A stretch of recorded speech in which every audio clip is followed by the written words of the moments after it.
Salam damai sejahtera saudara-saudaraku yang terkasih pencinta firman Tuhan. Bagaimana kabar Anda hari ini? Saya berharap Anda sehat selalu, semangat dalam kasih Tuhan. Berjumpa kembali dengan Bible Learning with Father Joseph. Kali ini saya akan mengangkat satu kisah hidup seorang manusia dalam perjanjian lama. Dikatakan dia kehilangan segala-galanya. Dia banyak problem, dari problem kekeringan, dari problem rejeki, dari problem rumah tangga, dari problem kematian yang berturut-turut, sehingga dia mengatakan hidupnya pahit. Mungkin Anda menebak-nebak, oh pasti Romo Yosef mau ngomong Ayub lagi. Tetapi sayang sekali Anda salah. Kali ini saya akan mengangkat satu tema, seorang perempuan yang luar biasa dalam kitab suci, namanya Naomi. Naomi adalah seorang mertua yang luar biasa, yang kisahnya, nilai-nilai hidupnya bisa kita ambil contoh sebagai orang beriman. Kisah Naomi bisa kita temukan dalam kitab Rut. Kitab Rut adalah salah satu kitab dalam perjanjian lama yang Anda temukan setelah Anda membuka kitab Kejadian, Keluaran, Imamat, Bilangan, Ulangan, lalu ada kitab Yosua, Hakim-Hakim. Setelah kitab Hakim-Hakim, baru Anda bisa temukan kisah Rut. Kitab Rut mengisahkan situasi orang Israel pada zaman Hakim-Hakim. Dikatakan waktu itu terjadi kelaparan hebat di tanah terjanji ini. Rupanya sudah sebuah kebiasaan di mana tanah terjanji ini dilanda kekeringan karena musim kemarau yang berkepanjangan. Biasanya beberapa orang Israel pergi meninggalkan tanah pusaka mereka, meninggalkan rumah mereka, kampung halaman mereka untuk mencari rejeki di daerah-daerah sekitar. Biasanya Mesir selalu menjadi negara tujuan karena di sana ada sungai Nil yang memberi kesuburan. Tapi juga bisa jadi mereka pergi ke daerah-daerah sekitar. Keluarga Naomi pergi ke Moab, negeri tetangga orang-orang Israel. Dikatakan kepala keluarga bernama Elimelek, seorang suami. Dia punya istri Naomi, lalu punya dua anak laki-laki, Mahlon dan Kilion. Mereka berempat pergi ke tanah Moab mencari peruntungan di sana. Tapi sayangnya ketika di Moab, di tanah asing ini, ketika mereka jauh dari kampung halaman mereka, Elimelek meninggal dunia. Naomi tampil sebagai janda, tapi dia tidak menyerah. Karena apa? Karena dia masih punya dua anak laki-laki, Mahlon dan Kilion. Keperkasaan Naomi adalah dengan dia mencari jalan keluar terhadap hidup keluarganya. Dia menikahkan Mahlon dan Kilion dengan perempuan-perempuan Moab yang bernama Rut dan Orpa. Tapi setelah 10 tahun mereka tinggal di sana, dikatakan Mahlon dan Kilion pun meninggal dunia. Karena baru 10 tahun pernikahan, maka bisa dibayangkan Rut dan Orpa masih ada dalam usia muda, usia produktif, usia yang masih bisa menikah lagi. Nah, yang menariknya saudara-saudaraku terkasih, dalam kisah ini ternyata ada 3 orang janda yang hidupnya sama persis, kehilangan suami, tidak punya lagi anak laki-laki, Naomi, Rut ataupun Orpa. 3 perempuan yang hidup dalam kemalangan yang luar biasa. Sebuah kemalangan atau problem hidup yang serius. Dikatakan Naomi, Rut dan Orpa siap-siap berkemas. Naomi mau pulang ke negaranya, ke bangsanya, ke kampung halamannya. Sebab didengar di tanah Moab bahwa Allah telah memberikan sebuah keselamatan di tanah terjanji. Maka Naomi mau pulang. Dia beres-beres bersama Rut dan Orpa. Tetapi di tengah perjalanan, Naomi berkata kepada dua menantu perempuannya ini, "Pergilah, pulanglah masing-masing ke rumah ibunya. Tuhan kiranya menunjukkan kasih-Nya kepadamu, seperti yang kamu tunjukkan kepada orang-orang yang telah mati itu dan kepadaku." Jadi dikatakan di sini, Ruth dan Orpa adalah seorang perempuan yang juga baik hati, penuh kasih kepada mertuanya, kepada suaminya. Ini yang poin yang jarang orang perhatikan. Lalu juga, kiranya atas karunia Tuhan kamu mendapat tempat perlindungan masing-masing di rumah suaminya.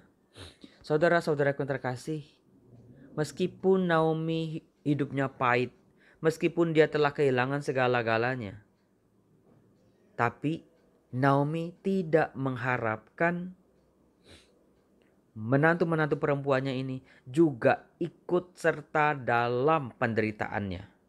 Naomi tidak mau balas dendam.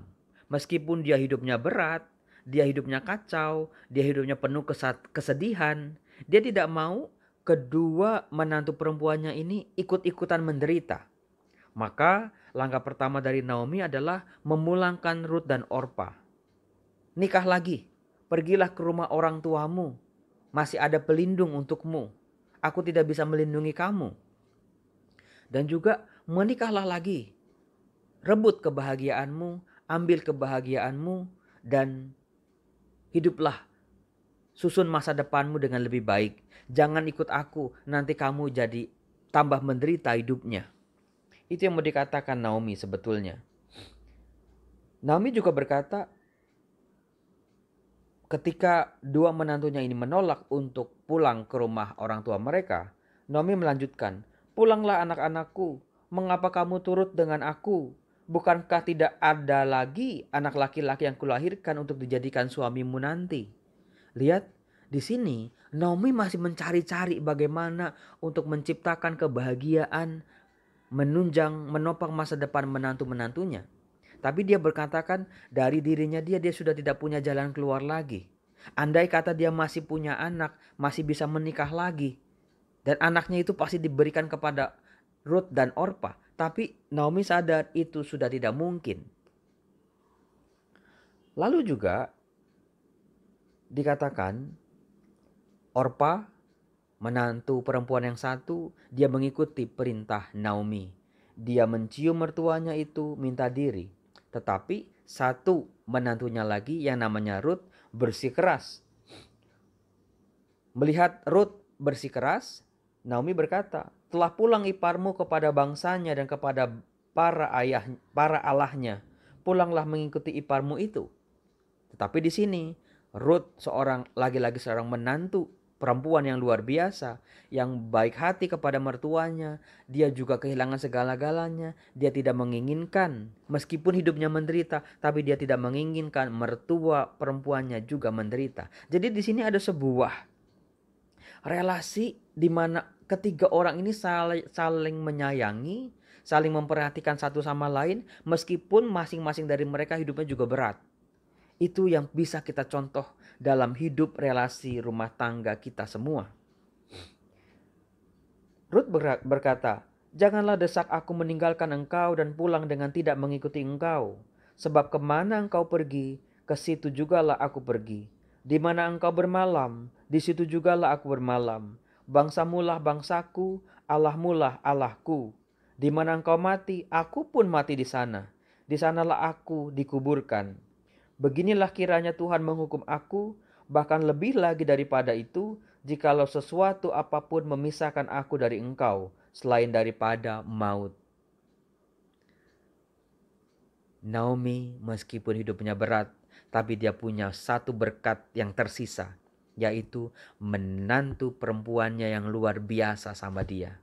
Menantu perempuan yang sangat sayang sama dia, sangat memperhatikan hidupnya, bahkan mau ikut menderita bersama-sama dengan dia. Melihat hal itu, Naomi tidak bisa berkata apa-apa lagi. Akhirnya mereka pulang nih ke daerah Yehuda. Ketika Naomi dan Ruth sampai ke kampung mereka, orang-orang menjadi gempar. Karena apa? Karena mereka melihat mereka tidak lagi mengenali Naomi yang dulu mereka kenal. Mereka mengatakan, "Naomi kah itu?" Nama Naomi dari bahasa Ibrani artinya manisku, sayangku, my dearest one, my beloved one, my honey, my bunny, dan lain sebagainya. Kata-kata manis. Tetapi Naomi berkata kepada mereka, "Janganlah sebutkan aku Naomi, sebutkan aku Mara." Kata Mara dalam bahasa Ibrani artinya pahit. Jadi di sini si Naomi mengatakan, hidupku udah pahit. Jangan panggil aku si manis. Sebab yang maha kuasa telah melakukan banyak yang pahit kepadaku. Saudara-saudaraku yang terkasih, mari kita belajar dari Naomi. Apalagi bagi Anda-Anda yang statusnya sebagai mertua perempuan, yang punya menantu perempuan juga.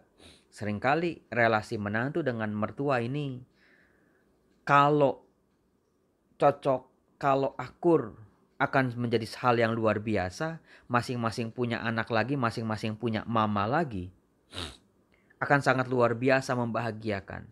Tetapi seringkali yang saya temukan, dua-duanya bertolak belakang. Dua-duanya memperebutkan cinta laki-laki yang sama, yaitu suami atau anak laki-lakinya. Mertua perempuan tidak mau kehilangan anak laki-lakinya. Sementara seorang istri juga harus memperebutkan cinta suaminya dari ibunya. Saudara-saudaraku yang terkasih, belajarlah dari Naomi dan Ruth. Saling mengasihi, tidak melimpahkan beban kepada yang lain. Saling mengerti, saling memperhatikan, dan juga saling mau berkorban. Andai kata mertua perempuan dengan menantu perempuan ada saling memahami, ada saling pengertian, dan juga ada saling berkorban, pasti relasi antara menantu dengan mertua menjadi sebuah relasi yang indah. Jangan persulit rumah tangga anak-anak, dan juga jangan persulit juga relasi suami Anda dengan ibunya. Karena bagi seorang suami, istrinya adalah perempuan yang sangat amat disayanginya. Perempuan yang bisa dipilihnya dalam hidupnya untuk dia cintai. Tapi di saat yang sama, dia punya seorang ibu yang sudah besar sekali jasanya untuk hidupnya. Sebagai suami, kadang-kadang ada di posisi yang serba sulit. Maka semoga kisah Naomi dan Ruth ini menginspirasi relasi-relasi keluarga-keluarga Kristiani dimanapun Anda berada. Salam berhikmat, Tuhan Yesus memberkati.